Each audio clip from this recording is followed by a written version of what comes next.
কওমি মাদ্রাসার শিক্ষার্থীদের মাস্টার্সের সার্টিফিকেট এবং তার সমমান নিশ্চিত করার দাবি।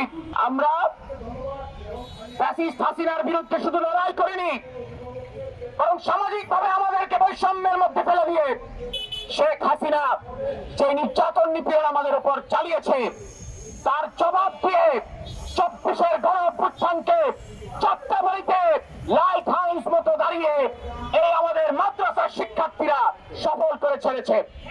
আমরা জানি 24-এর গণঅভ্যুত্থানে মাদ্রাসা শিক্ষার্থী শাহাদাতের সংখ্যা ছিল শতাধিক। অতএব বৈষম্য মুক্ত এই বাংলাদেশ বিনির্মাণ করতে হলে এই বৈষম্য বিরোধী আন্দোলনের অন্যতম অংশীজন মাদ্রাসা শিক্ষার্থীদের নাগরিক অধিকার সবার আগে নিশ্চিত করতে হবে।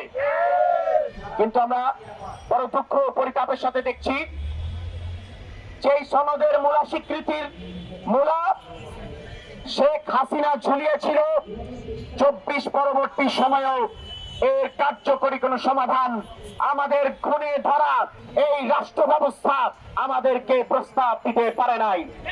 আমরা 24-এর গণঅভ্যুত্থানের পর থেকে বারবার রাস্তায় নেমেছি।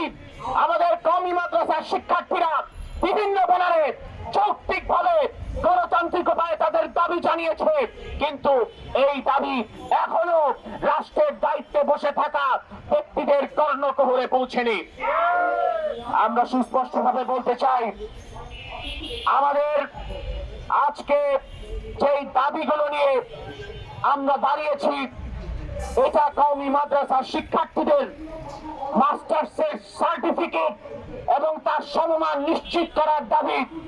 এখানে রাষ্ট্রের থেকে আমরা কোন সুযোগ সুবিধা চাচ্ছি না, বরং আমাদের যে নাগরিক অধিকার রয়েছে আমরা চাই রাষ্ট্র এই সনদের এই সার্টিফিকেটের স্বীকৃতি দিয়ে আমাদের এই নাগরিক অধিকারকে নিশ্চিত করবে।